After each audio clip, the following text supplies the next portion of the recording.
عليكم ورحمة الله وبركاته. معاكم أسرار ست البيت. النهاردة إن شاء الله هنعمل دبوس الديك الرومي. هنعمله بتتبيلة حلوة خالص. أنا قبل كده عملت الورك كامل، المرة دي هعمل الدبوس. إن شاء الله هحط لكم اللينك بتاع الورك. أنا عملته السنة اللي فاتت في القناة، والسنة دي هعمل الدبوس. أنا الدبوس غسلاه غسلة كويسة وعاملاه بالمحلول بتاعنا اللي احنا بنعمله كل مرة للفراخ. ميه وملح وسكر وجنزبيل وليمون وخل، وبخليه حوالي ساعة كده اهو. بنضفه تنظيفة كويسة خالص اهو زي ما انتوا شايفينه. بعد كده رحت فتحته الجلد بتاعه عشان احط فيه التتبيلة. افتح فيه هنا شوية فتحات عشان التتبيلة بتاعتي تدخل فيه ويستوي بالطريقة دي.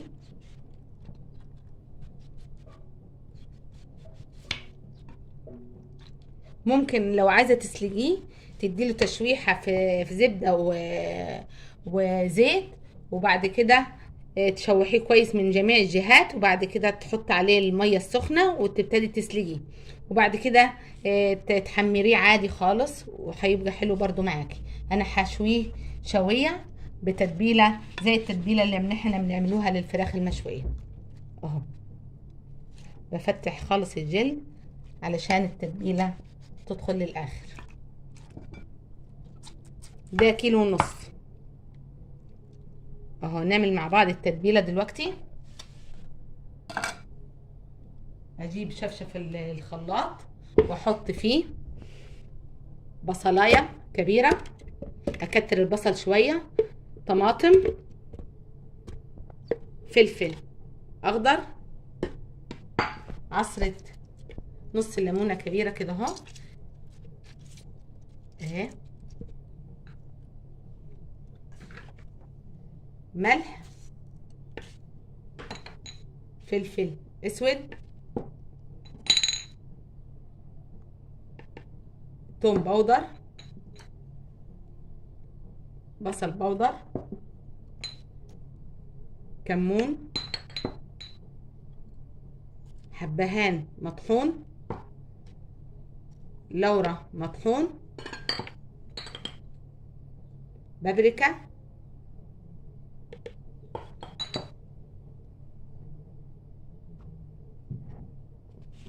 ومعلقه توابل الفراخ. هو في عند العطار توابل الديك الرومي، لو عايزه تجيبيها جيبيها، بس انا ما عنديش. رحت حطيت توابل فراخ، خل، زيت، بعد كده نضربهم مع بعض، وبعد كده نتبل مع بعض الدبوس بتاعنا. ابتدي احط الخليط عليها اهي بالشكل ده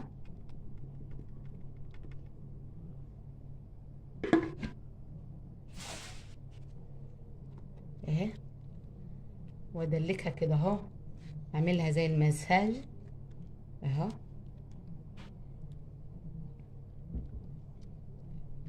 بالطريقه دي. هدخل في الفتحات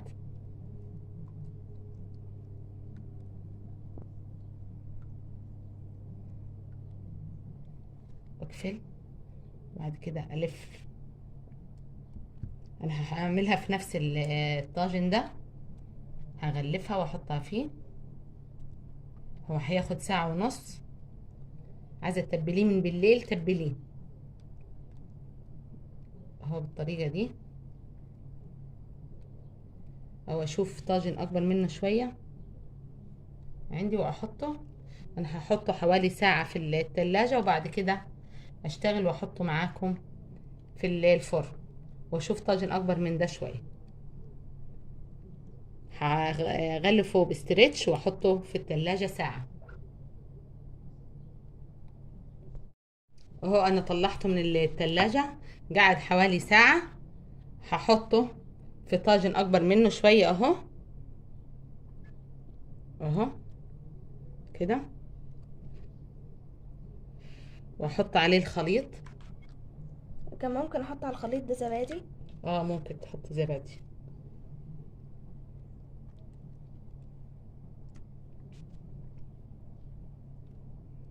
اهو بالطريقه دي. هنغلفه مع بعض.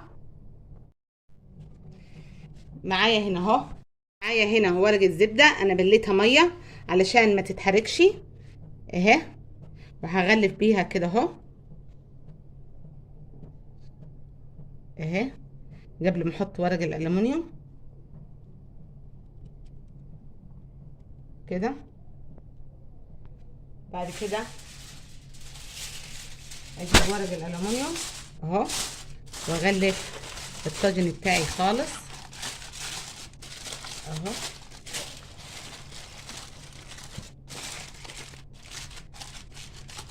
وهحطه حوالي ساعة ونص في التلاجة.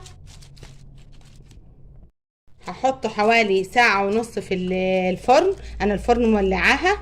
وهحطه ونشوف بعد كده هنعمل ايه تاني فطار رمضان النهارده. وهنعمل عجينة الكفتة ونركنها شوية حوالي ساعة كده اهو. بعد كده نشوف هنعملها ازاي مع بعض. معايا هنا اهو نص كيلو لحمة مفرومة. معايا بصلاية بشرها بشر ناعم خالص من الناحية الضيقة خالص اهي بالمية بتاعتها برضو. ومعايا هنا اهو خلطة كفتة بتاعت ماي واي، هي منتجاته وفي حاجات حلوة خالص فيها الماي واي. هحط الكيس كله ده 200 ده 150 جرام بالنص كيلو. هحط معاه ربع كوباية مية اهي كده خلاص. وهحط بضاية بالطريقة دي. وهحط معلقة بودر عشان قلنا قبل كده ان البودر بيخليها مش مكتومة معاكي اهي.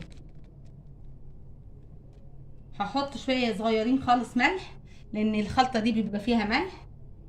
هحط معلقة بابريكا اهي. هحط فلفل اسود. هحط بصل بودر، توم بودر، وكمون بالطريقة دي.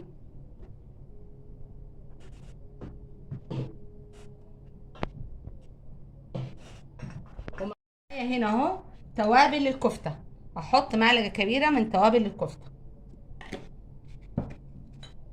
والكفتة بتحب العجن، يعني انت تعجني فيها كويس خالص. انا مش هحط بقدونس فيها اهي بالطريقة دي. هعملها من غير بقدونس المرة دي اهي. واعجن فيها حلو خالص واملك فيها كده اهو.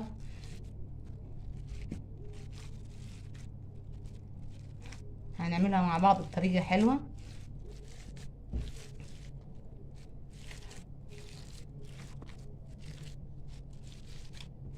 اهي.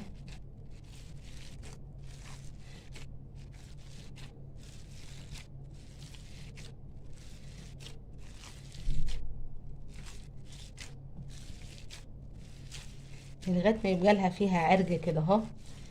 تلقي الخيوط بتاعت اللحمه بتاعتك قدامك اهي.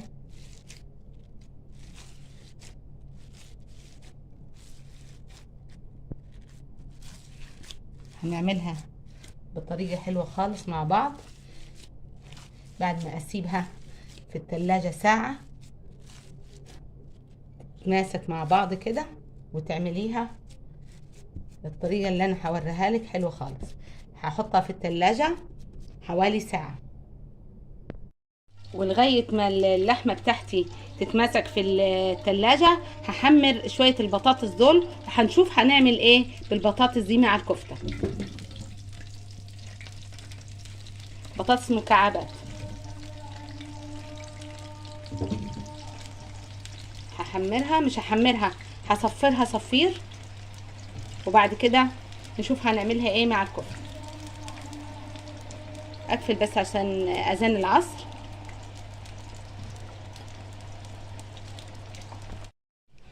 انا طلعت الكفته اهي تحتي من التلاجة، شايفين الخيوط اللي بتبقى فيها دي؟ بتبقى ايه، هي الكفته بتاعتك متماسكه وحلوه خالص اهي لما تلقي فيها خيوط زي كده. انا هكور ال- الكفته دي، هعملها كور وبحمر البطاطس على النار. احنا هنعمل طاجن، طواجن الصغيره دي اهي، هنعملها الكفته المدوره مع البطاطس مع الخضار بتاعنا، وهنشوفها هتتعمل ازاي. هعمل لكل واحد من الاولاد طاجن اهي. كورها كده بالشكل ده اهو، ابل ايدي زيت واكور واخليهم، احاول ان انا اخليهم مقاس بعض. وبرضو هحمرهم مكان البطاطس، يعني هشوحهم، مش هسيبهم نيين، يعني مش هحطهم نيين اهي.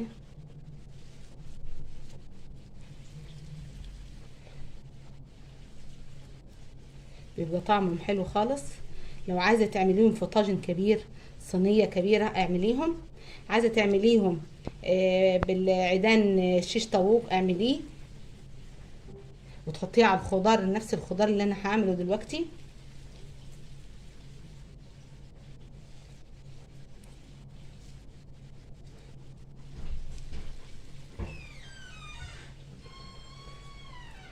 اهي، وهكمل الكميه كلها معاكم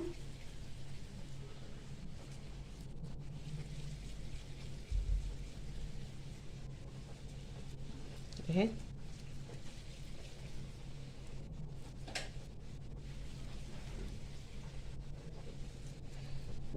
ولو انت معايا متابعاني لغايه ما وصلت هنا وما كنتيش حطيتي لايك، حطي لايك.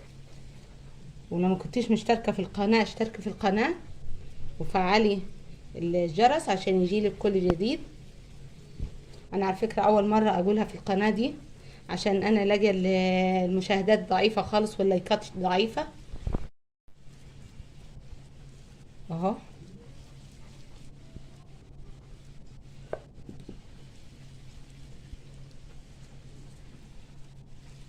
يعني ما تسرحيش وانت شغاله بتتفرج على الفيديو وتنسي اللايك.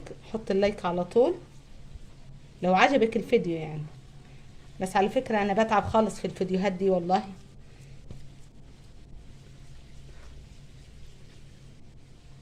يعني انت اللايك اللي بتحطيه بتشجعيني.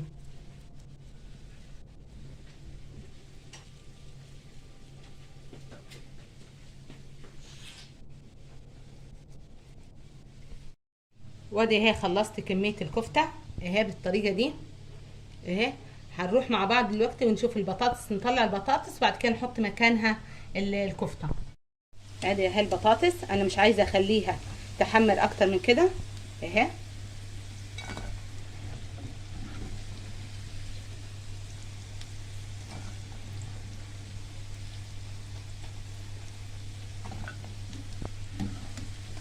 طبعا انا تبلتها بالملح قبل ما احمرها.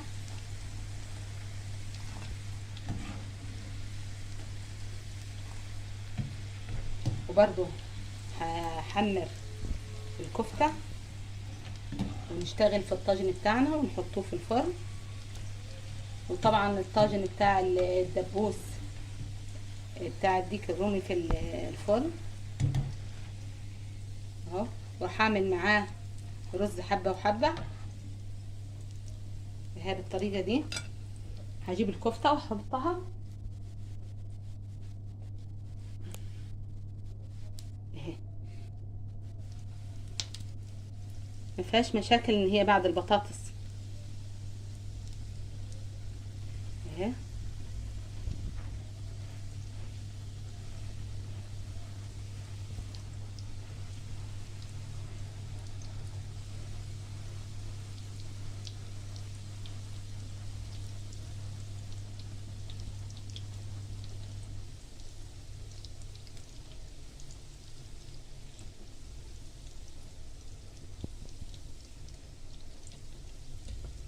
هحمر الكميه كلها ونشوفها مع بعض اهي بالطريقه دي.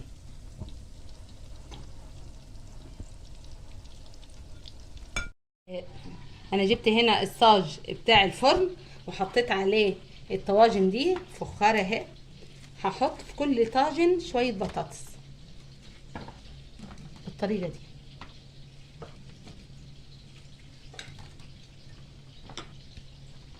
يعني انت هتعمل على قد الاكله بتاعت اولادك، مش هتكتري، على حسب الاكله اللي هما هياكلوها هما وقاعدين على السفره، مش هتشيلي مكانهم او تخلي فيه حاجه فاضيه اهي بالطريقه دي.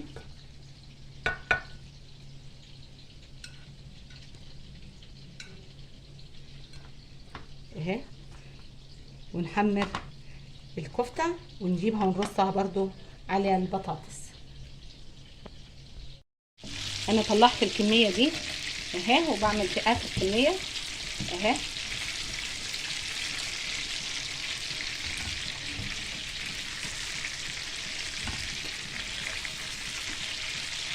طعمها حلو خالص والريحه بتاعتها ظهرت. انا ساعات بعملها لهم كده اهو وبعملها لهم سندوتشات، بس بعملها صوابع. وهنروح نكمل الطاجن مع بعض. ابتدي احط الكفته هنا على البطاطس اهي بالطريقه دي.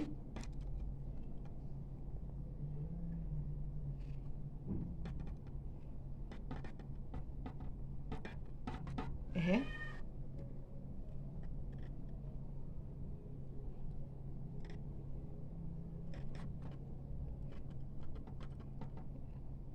على قد ما الطاجن بتاعك يشيل اهي.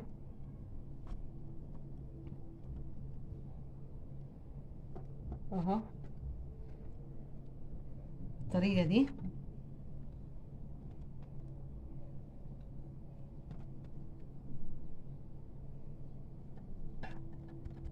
اهي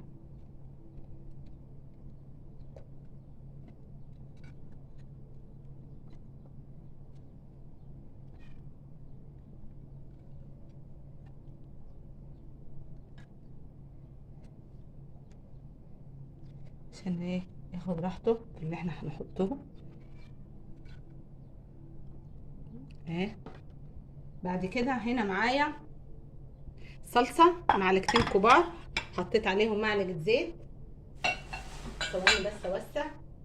وهحط عليهم كوبايه ميه بالشكل ده، وهحط شويه ملح، وهحط شويه فلفل، واحط بابريكا عشان بس اللون، وهحط حته توم اللي احنا فرزناه اهو بالطريقه دي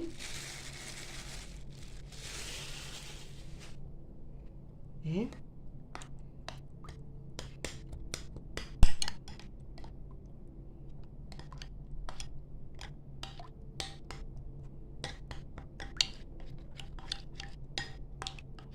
اجيب شويه زيت تاني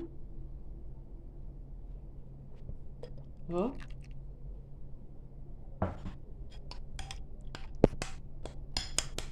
التومه بس عشان لسه متلجه مفكتش. هنحط الاول على الكفته بتاعتنا شرايح طماطم بالشكل ده اهي.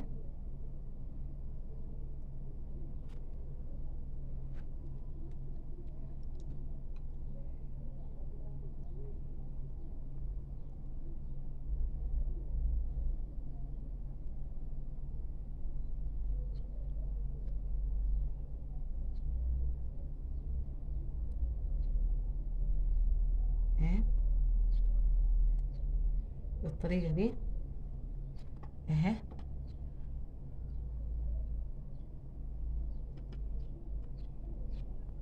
ونحط فلفل اخضر، يعني كام واحده كده على الوش بس هو منظر يعني اهي.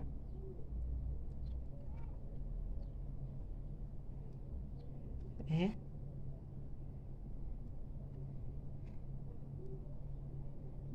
الطريقه دي اهي. بعد كده هنحط خلطه الصلصه بتاعتنا اللي احنا عملناها كبوها عليهم كده اهو، اهي اهي.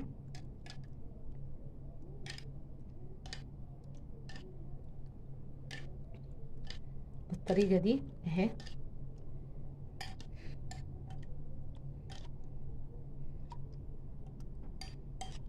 بعد كده بعد ما نخلص هنحطهم في الفرن ونشوفهم بعد ما يستووا ان شاء الله. هنا هغطيهم بورق الومنيوم اهو. هحط الاربعه السته الصغيرين مع بعض، واجيب للكبير ده هو،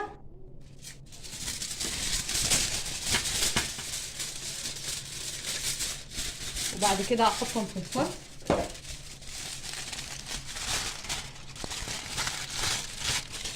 اهو بالطريقه دي هحطهم في الفرن ونشوف انهم يستووا ان شاء الله هما والدبوس ان شاء الله. وادي اهي الطواجن طلعتها من الفرن اهي، شايفين؟ والريحه حلوه خالص، استوت اهي. هحط عليها ورق الالومنيوم واسيبه زي ما هو علشان ما تبردش لغايه ما نقدمه على الفطار اهي. وانا الدبوس شلت من عليه ورق الالومنيوم وسبته تحت الشوايه يحمر. نشوفه مع بعض كده في الفرن اهو، شايفينه؟ استوى خالص، وحطاه انا تحت الشوايه، مولع عليه الشوايه اهو بالشكل ده.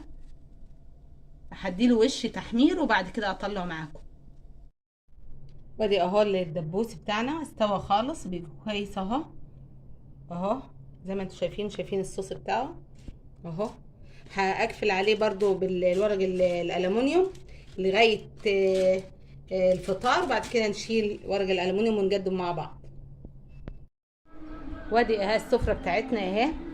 عملت الطواجن الكفته، وادي الرز الحبه وحبه اهو. وادي السفره بتاعتنا، وان شاء الله تكون عجبتكم التتبيله الدبوس بتاع الديك الرومي، وان شاء الله تعجبكم كل الوصفات بتاعتي. والسلام عليكم ورحمه الله وبركاته.